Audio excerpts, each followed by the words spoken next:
Hi, everyone, and welcome to the Muslim Sex Podcast. Thank you so much for tuning in. I really appreciate your patronage, and I would love it if you could leave me a 5-star review because that really helps me. And if you could like and share this episode with somebody that you know that may benefit, your friend, your colleague, anyone, I'd really love you to share this podcast, especially if you find value in the Muslim Sex Podcast. Also, I'd love for you to subscribe to my YouTube channel and follow me on all my social media. Also, as you probably know, if you've been listening to this podcast, is that I have a practice that is now open in Chappaqua, New York. I see patients for menopause and sexual health, as well as regular gynecology. So if you are looking for a gynecologist that actually spends time with you, that has time to listen to you, then I would invite you to come and see me in my practice, and I'd be more than happy to take care of you. So make sure if you live in the New York area, or even if you don't, come and see me in my office. I'd love to meet you. And also, last but not least, is that I am hosting again my retreat in Morocco for 2025. So if you are looking for a gift for a family member, a friend, yourself, make sure you take a look at our retreat, the Love and Nourish retreat. It will be held September 19th through the 26th, 2025. Again, this year in Morocco, we will be visiting the same towns. We will be in Marrakesh and Essaouira. And as always, we will be providing information and lectures on menopause, perimenopause, nutrition, and also going for cooking classes as well as excursions. So don't miss out. I know a lot of people were sad when they missed out this past year on the Morocco retreat. So make sure that you go and visit the Love and Nourish retreat hosted by Caria Retreats. And now onto the episode. I am an American board certified OBGYN, a mom, a Muslim, and I'm talking about sex. This is the Muslim Sex Podcast. Welcome to the Muslim Sex Podcast. I'm your host, Dr. Sadaf, and this episode is everything you need to know about how to keep that spark and spice alive in your relationship. So I'm really excited for this episode. But before I get into it, of course, this is not medical guidance. So if you have any questions about your health, please speak with your healthcare provider. And if you have any questions about your religion, please speak with your friendly neighborhood religious leader. This is the Muslim Sex Podcast because I just happen to be a Muslim woman that talks about sex. So I am super excited to have on with me again for the second time, Dr. Nazanin Moali. Dr. Moali comes to us from California. So if you wouldn't mind introducing yourself to the listeners and viewers out there, please.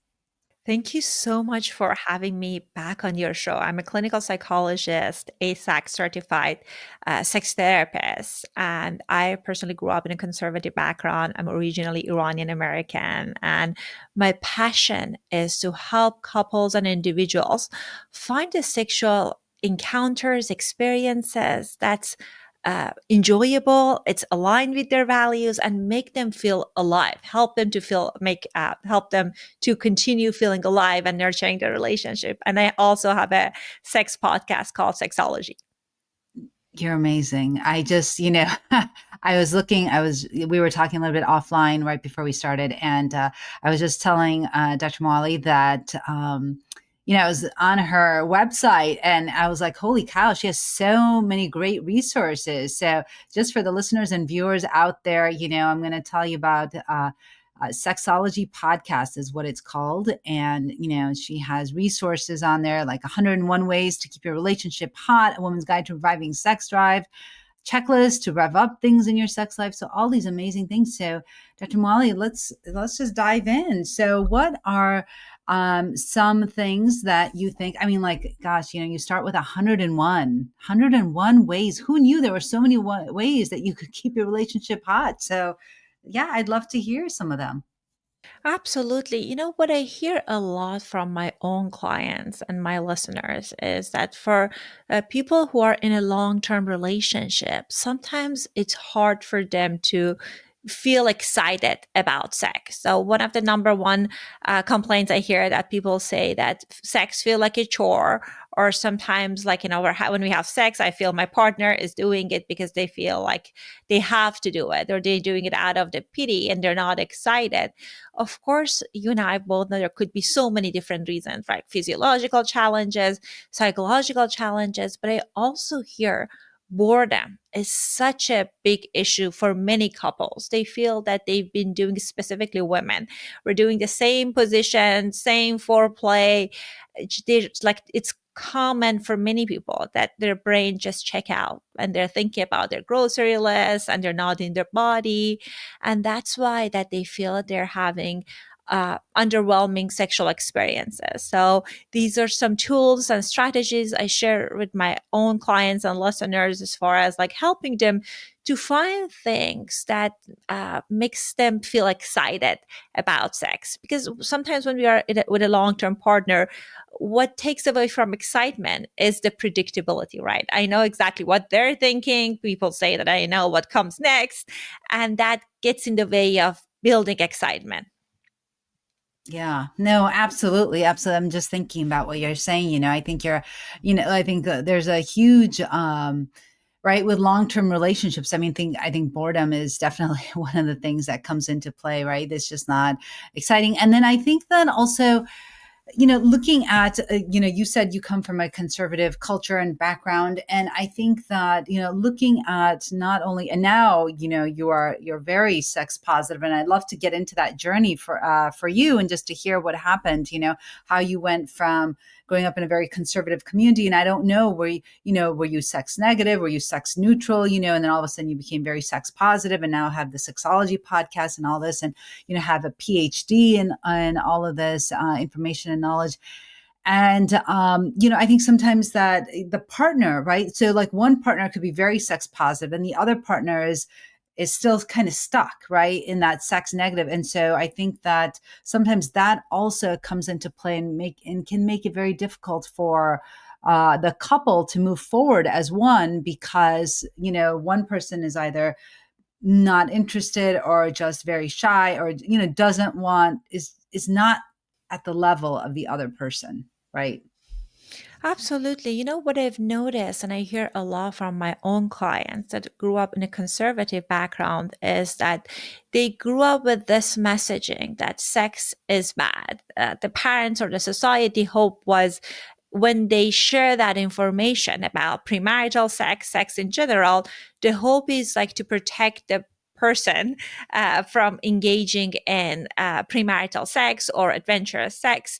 But what often happens, and when people after in a committed relationship, or when they get married, that belief doesn't go anywhere, right? So it stays in our body. Sometimes women have so much issues with being able to experience buildup of pleasure and arousal in their bodies, and that negative messaging stays in their mind and stays in the body, that this idea of that good women are not enthusiastic about sex. Or sometimes it's very unfortunate when we are in, it can happen to anyone, but sometimes when we are in cultures that are more sex negative, when people have traumas like big T trauma or small T trauma around sex, they kind of internalize the shame. They think that they've done something wrong. So all of this adds up to their resistance around experiencing sexual pleasure with their partner. And it could be in a way that they're just so innate that we might not have the data point. Kind of shows as sometimes as sexual pain in our body, or it can show up as no desire because we don't give ourselves permission to feel that pleasure is healthy. Pleasure is something that can enhance your life. So changing the internal dialogue about the pleasure is really important. And sometimes when we have shame around pleasure, like shame can show itself in different ways. One is attacking ourselves, kind of thinking about what's wrong with me, I'm defective. And we're in a way shutting down our curiosity or we might attack the partner. Like we're going to say like, why sex is so important for you? It's not a big deal. Why are you sex obsessed? Or at times I hear people say, like, you have an addiction, all of these things. When in reality, part of it comes from the shame that we have around sex. So my invitation with all of my clients is kind of thinking about their kind of sexual messaging they learned growing up and what shows up for them around sex. Like, what do I think about sex? What is the meaning of sex in my relationship? Because sometimes people have this idea that uh, sex need to be every time this transformative experience, or if we're not having this spiritual awakening every time we're having sexual encounter, then like this is not for us. Kind of re-examining our beliefs and kind of finding our why. Right, if we have this misalignment with our partner, it's not necessarily about they're wrong or you're wrong. Kind of finding that why do we want to have more pleasure in our life, and what are some of the setback for us. And these are the conversations that even having the conversation with a partner outside the bedroom in a curious way can open up so many doors for people. Yeah, absolutely. I mean, I love how you bring up the fact that, sometimes there's so much shame, right? And how that gets internalized. And then, what I thought was really interesting is how you just talked about how that then people feel, that they're either being attacked or they, will attack their partner and say, why are you so sex obsessed?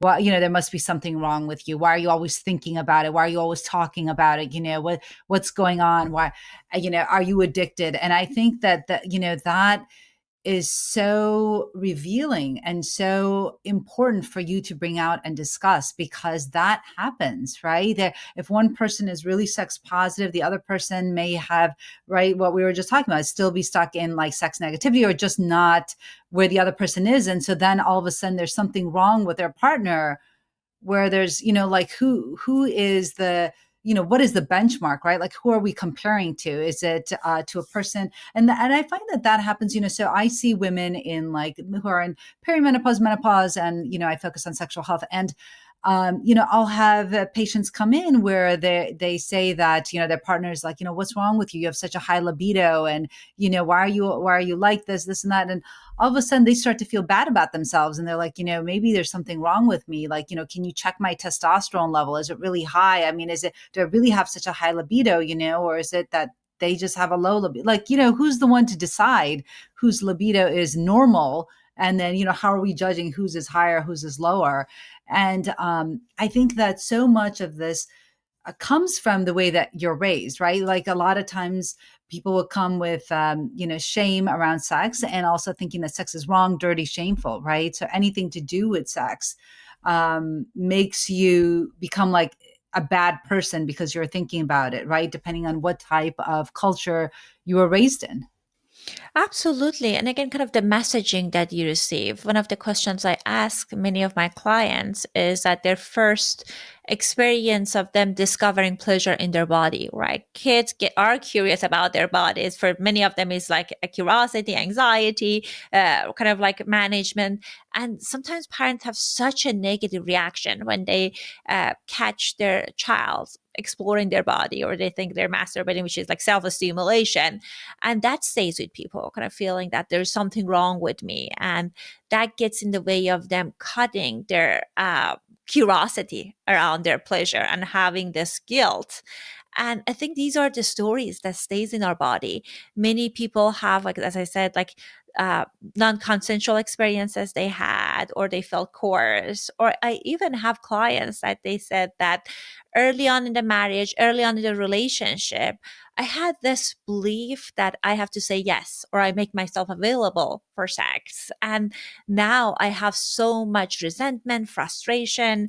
I have the sense of betrayal in my body, and that gets in the way of us now connecting. So it can be such a complicated experience. I mean, people can examine and understand it, but it's really interesting to pay attention to our bodies, right? When it has a reaction, for example, if you're experiencing pain or low desire, what is the story, like psychological story behind it? I know as a physician, you do lots of great work helping people uncover the physiological challenges, but sometimes also there's a psychological stories that gets in the way. You're absolutely right. And, with anything in sexual medicine, right, it's the whole biopsychosocial model. You have to assess the psychological component. You have to see what's going on, right? We know that the biggest sexual organ is the brain. And so you have to really understand what's going on in the brain. And a lot of times, women, when they are in a relationship or when they're being intimate with their partners, right, will be not really in their bodies. They'll just be spectating, as if they're watching from outside of their body and don't really, like you said, right? They're not really enjoying what's going on. It becomes a chore. They're not experiencing pleasure. They don't even know that they can experience pleasure. They've never had it. So they don't know that that's even a possibility, right? And so it's always been about taking care of your partner's needs and not really your own. And so I think that all of that kind of comes into play and the messaging, right? When we're young and then growing up. And like you said, things don't automatically change all of a sudden, like for those Muslims that decide they don't want to, that they're not going to have sex before marriage, and all of a sudden once they get married, now what? Right? You don't just, it's not like an on-off switch, right? Like all your life you've been told that, you don't have sex before marriage, and then all of a sudden once you're married, then what do you do? I mean, so many of my patients, right, don't know their anatomy, don't know what's really happening. I mean, I had a friend tell me that her husband's friend called him on his wedding night and said, I don't know what I'm doing. I've never had sex before, so I don't know what I'm supposed to do right now. I mean, it causes a lot of anxiety, right? And all of a sudden, people are supposed to be like, ravishing whatever, each other's body, and that's not really what happens, right? You don't go from like one extreme to the other overnight. I think it takes time, and I think that that's why I love sensate focus, right? Because sensate focus is a modality that people can. There's no end result. There's no like need to have an orgasm or anything at the end of it. It's just to experience touch for the sake of touch, and taste and texture and pressure, and all of that is just for the sake of experiencing it and for your own self. The way that I explain it to people is that imagine if you were like an alien and for the first time you were touching your own body or you were touching somebody else's body, right? And see all the sensations that come about, and really just it's for your own sake. You just you're not trying to give your partner pleasure, but it's for you to explore, to learn and find. And I think that is such an important modality for those individuals that have never had sex before, and all of a sudden now they are put in this situation where they're going to have sex but they don't know what to do. You brought up such a great point with people not having proper sex education. I think even in more modern communities, sex education, unless the parent is teaching their kid, is just like not sufficient. And on top of that, specifically for women, I feel it's really lacking. Many individuals that like male body individual, they learn it through watching porn. I don't say necessarily porn, there's anything wrong with porn, but porn is not sex education, A, and B, it's only show it from perspective of a man, right? Like this kind of design, directed, and based on male gaze. So that's why many women, when they find that the sexual experiences they're having is not working for them compared to what they see in porn, they feel they are defected. They never learned about what does it take for a female body to get aroused? What does arousal look like? And how does it feel like when you are prioritizing your pleasure? I tell many of my female clients that there is an element of great sex. It's selfish. You are focusing on your own need. And I think that is not what's taught to so many women, right? They learn to be a pleaser, they prioritize relationship, and that's why I feel at times we have such an orgasm gap, right? Like many women, although orgasm is not the most important of sexual encounters, but many times women are not experiencing it consistently. And people think that sometimes they feel kind of in a way kind of put in a place that they have to compromise for underwhelming experiences. So I think it's really important for women to learn about their body, about what really turns them on, and how to communicate it with a partner. You were talking earlier about the 101 way that I have, like, for help people to build novelty in the relationship. And sometimes people say that, oh, I go to sex shop or online, I buy this lingerie and doesn't do anything for me. It's like, if you want to create a movie, like, you're grabbing random props from the prop closet, right? It's important it's aligned with the story, that's uh, kind of like it's aligned with your core erotic emotion.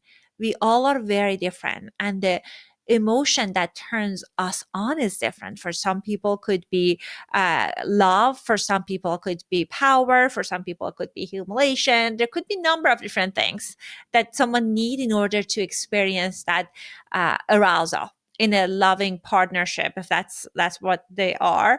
And there's nothing wrong with that, but the key is to identify that core erotic emotion and create the experience that include that. Hmm. So when you talk about, let's say, the core erotic emotion, what do you mean by that? Maybe you could clarify a little bit. Yeah. So for people, what really makes sex exciting is a Mm, specific emotion they're experiencing. mm, And it's very different for different people based on their upbringing, their experiences. The way I invite people to discover that for themselves is to think about the best sexual encounter that you had. What were you feeling right before? And what were you feeling during? Even for people that haven't had the amazing sexual experiences, I tell them, like, when you're thinking about your favorite fantasy, what is the emotion that you are feeling in that moment? I have clients that for some of them is like feeling adored. For some people is surrendering. For some other people could be uh, abandonment. So again, it doesn't mean that like you are that there's anything wrong with you, but there's that specific emotion that really turns you on. And the activity that you're choosing from the novelty list or from the scripts that you're choosing, the idea is to elicit that emotion during that erotic experience with yourself and with your partner. wow, I had no idea. This this is really valuable information. So that's fantastic. So you tell people to see what emotion they feel during their best sexual encounter and then try to recreate that emotion with different situations. Is that right? Am I understanding that right? Absolutely. So maybe if for one of my clients, it was like about feeling adored, right? Okay. And then talking to the partner, what kind of a script that we could use that entail that? Maybe we're using the wording, the sentences that we're saying that's adoring, or creating this kind of like environment that lend itself to feeling adored. For some people, it could be about surrendering control, like losing control. And in a consensual relationship, that could look like a bondage. It could be kind of power exchange dynamic. And again, there is a spectrum, right? There could be a little bit of power control, power exchange that you can have, or it could be more enhanced version of things. And when it comes to incorporating novelty, one invitation I have for people is, this is a new activity for you.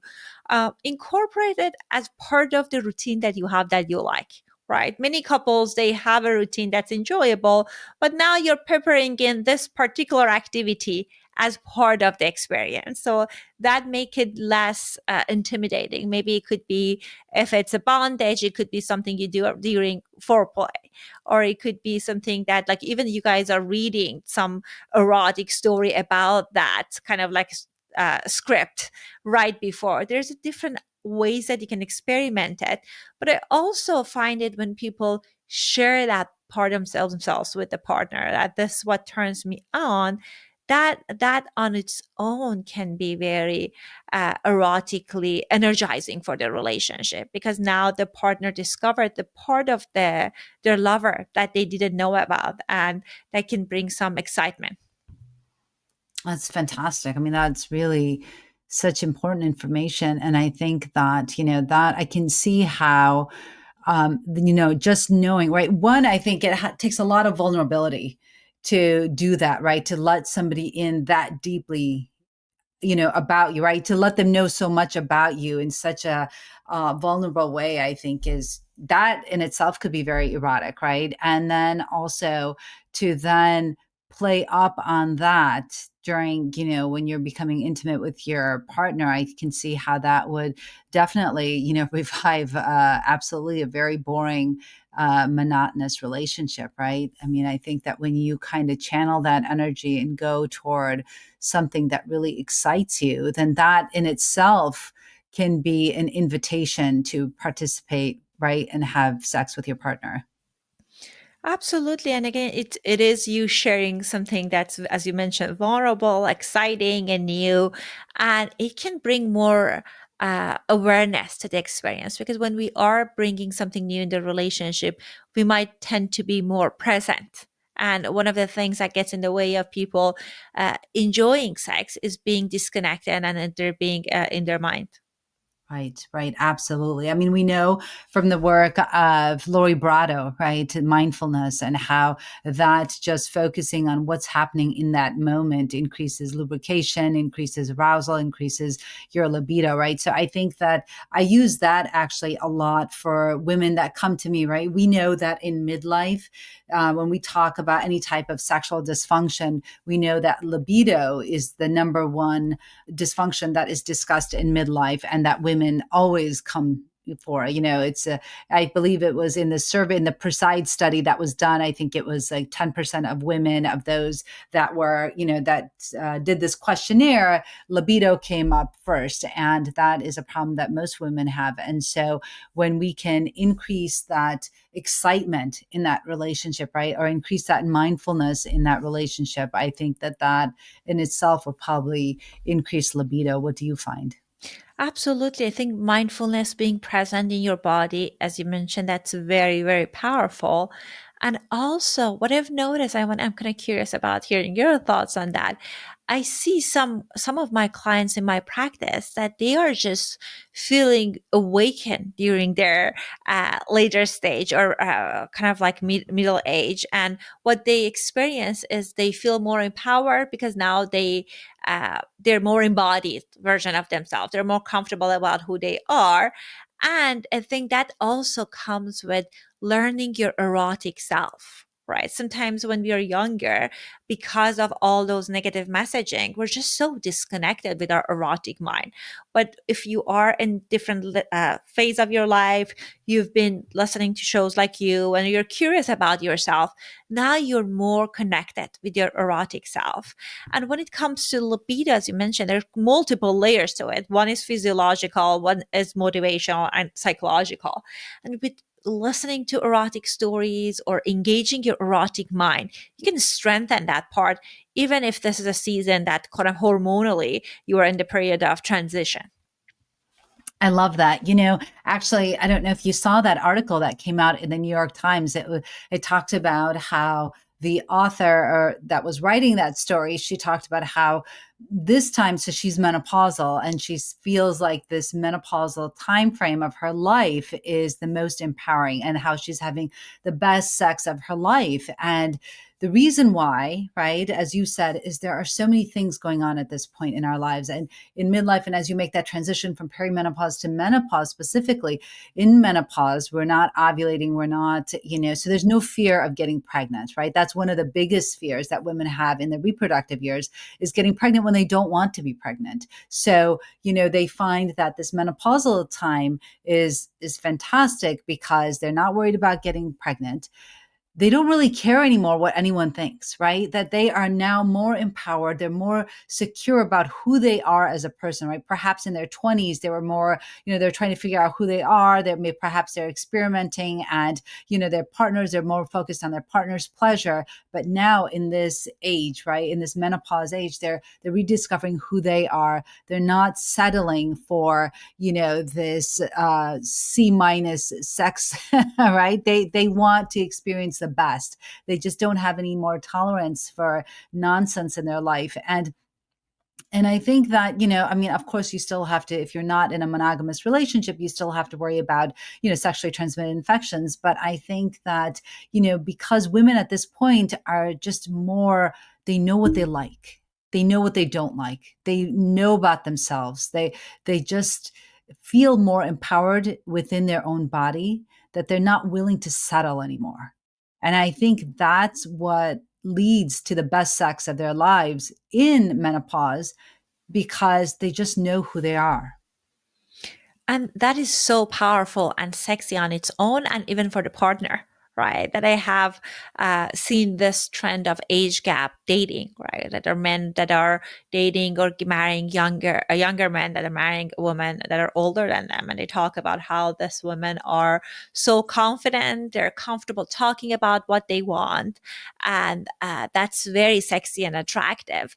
And I know that there is this script that women, when they are older, right, like they lose their value, they're not as attractive, that kind of mainstream society want to force women to believe. And I love that women are pushing back. We're stepping into their erotic self and having these experiences that you talk about and owning what they want, and they are curious about it, and they're investing their erotic self, which is very beautiful. Yeah, absolutely. In fact, I just did an event with another woman, and I was on a panel with her, and she told me that she didn't get married until she was 42, and her partner is 20 years younger than her. Wow, I was beautiful. like, but yeah, so she didn't, so, she met her partner at 42, she got married at 44, and her partner is 20 years younger. That means he was 24 and he married a woman that's 44. I was like, that like blew my mind. I was like, wow, right? So, I mean, I think it has a lot to do with that, right? A lot of women in midlife, women as they get older, have that confidence. They're not insecure about their bodies. They know what they like. They know what they want. They're not willing to settle. They're not worried about pregnancy. I think all of those things together, is very empowering. And I think a lot of women own it, which I think is fantastic, right? And I was just on a panel last night, I did an event through my office. And one of the speakers there, she's also a therapist. And she was saying, I want women to start owning their age. She was talking about ageism and stuff like that. And she said, like before, she herself would just kind of whisper how old she was, she was getting into her 50s, but she's like, now I just own the fact that I'm 58, and proud of it, right? Because you have all that wisdom behind you. You have that life experience behind you that somebody who's much younger wouldn't have. So it just, leads to confidence if you learn to just own the experiences that you've had.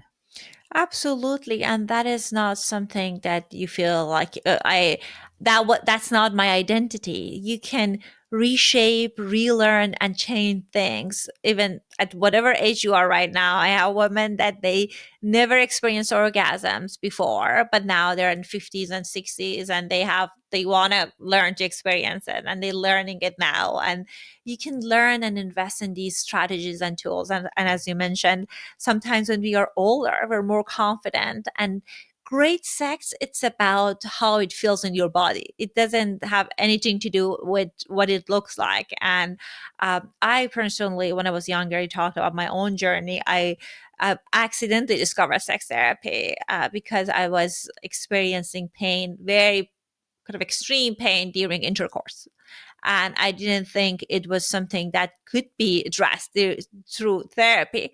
And I sought sex therapy, and now, like 15, 20 years later, I never experienced pain. So sometimes people think, what can talk therapy do for me? But many of this negative messaging that many women learn, including myself growing up, it can show up in your body in a really real ways, like sexual pain, like no desire, and your sex life worth it, and you worth to have pleasure. So I'm excited that there is this new movement of women owning their age, owning what they want, and communicating it.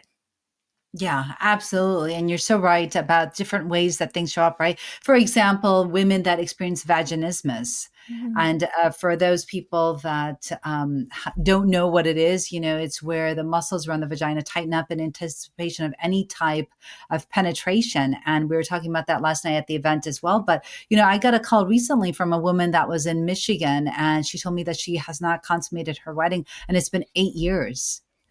And she has this huge fear of penetration, and has been trying. She's been going to pelvic floor therapy, but so much of it, right, has to do with our brain, and that fear that comes up. And with any type of penetration, she's not able to have a pelvic exam. She's not. And I felt really sorry for her. I felt bad because she really wants this, and she wants it for her partner and herself, and she wants to have children and all this stuff, but she just can't get work through that fear. And obviously she hasn't found a good sex therapist. And I was telling her that she really needs to find a sex therapist that can help her work through this, because, and as I was explaining to her, that especially with vaginismus, it's a three-pronged approach. You need a sex med doc, you need a pelvic floor therapist, and you have to have that sex therapist that's going to help you to work through all of those negative messaging, those that fear that you have with penetration. All of that, you absolutely need to have somebody that knows how to help you. And I don't know how women kind of there's expectation that they need to know, right? Because the fear that you name, I see it a lot in my clients that they've been married for a while, 2 years, 3 years, 5 years, and they haven't had able to have pain-free intercourse. And sometimes people think that it's normal for sex to be painful. Absolutely not. And there's just so many different strategies that you can do, as you mentioned, that to make it enjoyable and pleasurable. And again, like with not having the information, not knowing what tools are out there, it limits people. Experience with sex and pleasure, because if it's painful, you're avoiding it, your partner doesn't want to have sex, and it can turn this potential enjoyable experience to something that becomes so uncomfortable, and something that can even eliminate that part of the relationship for some couples.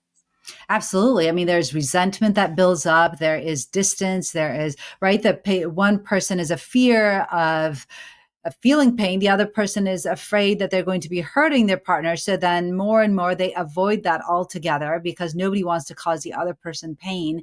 And then they just, drift further and further apart. I mean, to be honest, I was surprised that she wasn't divorced yet, because, it just 8 years to me seems to be a long time to go, and to be struggling with this. And I asked her, can you imagine another 8 years like this? That just to me seems really sad, especially if that's not what you want, right? It's different if that's something that you both have agreed to, and that's both, something that you both are fine with, and it's not a big deal, and you just want to be like roommates, living together, whatever, that's your decision. But if that's not what you want, then you have to take some action, right? You have to find help. You have to find somebody that can help you. You have to find people like yourself, right? People that are sex positive, that you can relate to, that have the similar backgrounds, right? I mean, I can only imagine you must, have such, you have such great understanding of women that grew up with a lot of sex negativity, right? Because you grew up in that, I grew up in that. And so we know we can relate to that. It's hard for somebody that has never experienced that to relate to somebody that has, because then they're like, oh, well, I don't understand why she just can't get over it. No, you don't just get over it, right? There's different thoughts that you have to do. You have to go into the childhood, and all the work that you do with patients about kind of figuring out where they first learned about sex, how they felt about it, what was the messaging around it, and how they've carried that message to now, right? That messaging to their lives now. And are they now passing that same messaging on to their children, right? So then we just continue to perpetuate this sex negativity. Whereas, in Islam, Islam is actually very sex positive. And for me, when I first learned that, that blew my mind, because that was not what I grew up with. And I was like, what the heck? Who, what, how did I never learn about this? And so, that's actually, and, you talk about giving yourself permission. Actually, I'm working on a book, and that's the title of my book. It's called Oh, Give Yourself. congratulations. Yeah, thanks. It's called Give Yourself Permission.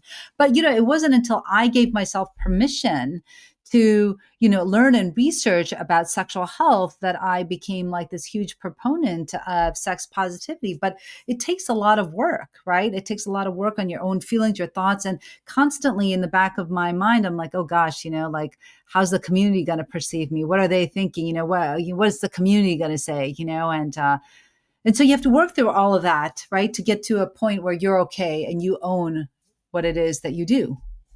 And I'd love to know your thoughts because you also come from a very, conservative community. Absolutely. That was my experience growing up. Like my family are very sex neutral. Like I think for many communities, that's even actually very progressive. That's very progressive. But that means like no education about pleasure. And I grew up in sex negative kind of like environment overall about school and everything.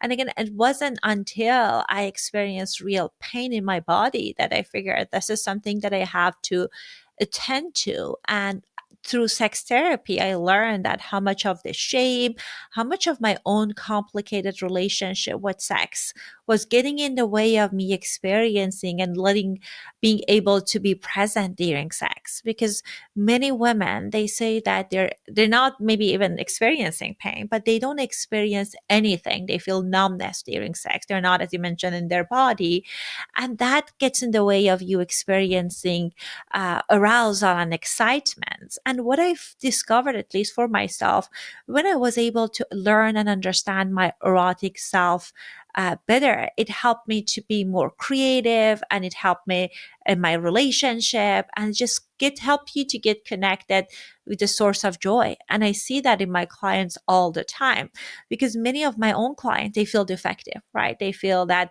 how we're living in a very highly sexualized society. We think everyone having tons of sex, and you're perhaps feeling that what's wrong with me that I'm not able to experience that with my partner. And that can really impact your confidence. I mean, it did for me. And again, when you learn about your erotic self and you're able to channel that part of you, that can be very empowering. And that's been a life-changing kind of experience for me. And I feel that especially for women in conservative community, that can be very empowering, because as you mentioned, you're changing this intergenerational, for many people, traumatic story, right? I know so many clients, they say my mom also, I don't think they had good sexual experiences, and my mom said like she had sex 5 times and she had children. But now you're inviting this part of yourself, you're inviting pleasure in your relationship and in yourself, and that can be very empowering. And I work with mothers that they teach about pleasure and sex Mm, positivity with their kids, yeah. aligned with their values, right? I think sex positivity could be different for different people, but if you model what it is for you, what's the meaning of it for your family, and uh, sharing it with your children, that can be very powerful. Yeah, amazing. Yeah, I absolutely agree. I think that, it's really important because that's the only way we're going to break this sex negativity, right? Is that if we, for anyone that has children, then it's important for you not to, like if a child asks you a question, right? Not to shut them down, not to make them feel like what they're doing or a question that they're asking is absolutely wrong, and why did they even say this? And, I can't believe you did it, but right? Because then the messaging that you receive then is, oh my God, this is wrong. I should never mention it again. This is wrong. It's dirty. It's shameful. We don't talk about these things. But instead, asking and being curious and helping them to understand their own bodies, I think is a better approach, because then that leads to more sex positivity, empowerment. And that's really what we want, right? Education is empowerment. And that's the whole reason why I do this podcast, because I want, people to feel empowered and give them the autonomy, right, that they have for their own bodies, and make their an agency over their own bodies, and to understand what's going on. So I think it's so important. So if you were to give women, let's say, three PowerPoints, right, like three like really important pearls of what they could do to improve their, let's say, their sex life, right, or to keep that spark and spice alive in their relationship, what would be the three pearls? Well, first thing is comes from the strategy that we call in sex therapy simmering. The idea of planting sexy thoughts in your mind that helps to you to access desire more quickly. So the kind of like one actionable thing is that I'm going to listen to the erotic stories. Like there are podcasts that are just short erotic stories, or I'm going to read the romance novel that's erotically charged, because whenever you are kind of engaging that muscle, it's like any other muscle. It helps you to get connected with that part of yourself, and it helps you to have better sexual experiences when you want to. So I think simmering, planting sexy thought is number one. Second invitation I have for you is to schedule pleasure in life, right? Like I'm talking about sexual pleasure. If you're single, it could be Sunday morning as part of, if you're okay with solo experiences, that this is time of my self care. Like maybe I'm giving myself whole body massage, put oil. Maybe I experiment with exploring my body through toys. So, or if you're in a relationship, like this time is the time for us to have the erotic play. And that can be very helpful for you to be able to be present and do things to help you to be more prepared for sex. Because one of the challenges I have for my clients is that I just feel stressed out. And when my partner approaching me, I'm not ready. So that's the second thing. And third thing is exactly what you talked about with the mindfulness. Set aside 5 minutes every day, starting maybe even with two, that you're doing breathing exercises, you're experimenting with different types of breath, and tuning in really into your body. Like, what does it feel like when I do faster breath? What does it feel like if I'm doing more a deeper breath? And that can help you to bring more body awareness. There is no goal, just the idea is just like connecting with sensation in your body. Those were amazing pearls. Actually, while you were talking, I was taking notes Thank you. because these are such valuable insight, and you are just so filled with knowledge. I just love it. Well, thank you so much. So, for all of those, oh no, before we go though, we have to talk about your dating. So, tell me about this. You have these dating nights, right? You bring couples together, and tell me a little bit about that. And I want you to come out to New York and do that, and let me help you set something up out here. I mean, it's so exciting. Tell me what you do for Well, couples in thank you LA. so much for that opportunity, and it would be my Let's do it. pleasure. Let's do it. So, what I was just sharing with you that my practice in LA and one of my colleague and I were talking about how online dating has been frustrating for so many people, and at times emotionally unsafe. Right? We are engaging with people. Sometimes they ghost us. We're going on the dates that people are not interested in, and we're psychologists with a background in psychological assessment. So Mm. what we did is we supported the kind of these events that we asked people to answer questions about their psychological profile, and we match them based on those compatibility in values, emotions, things that they want, and they come to matchmaking events and they get three curated round of the matches, and there's a mingling hours, and that's been very rewarding. As of now, it's in LA. Next one is October 4th, and hopefully we can take it to different places. Come to And New York. Let's do it. I'd love to. I just where I hosted my event last night is a fantastic. It's a theater, but I'm sure you could figure out some way to do it there. But it would be. I mean, what a great thing you do for couples. So tell me, is there an age range for this that you have for couples, or is it just anyone? so as of now is the next event for Gen X and millennial. So those are the kind of like generation. Last time we had it for 50 and up. So we're trying to experiment and provide spaces for people with different ages, and hopefully we can have it more on regular basis and helping people to find love. Yeah. What a great endeavor. That's fantastic. I love it. So, for all these people that are listening to you and thinking, wow, she is amazing. How can I schedule an appointment with her? How can I follow her? How can I listen to her podcast? She has such an amazing podcast and is filled with such great knowledge. Where can they find you? Thank you so much for saying all these kind things. You can find me at sexologypodcast.com and everywhere else, Instagram, other platform. I'm at Sexology Podcast.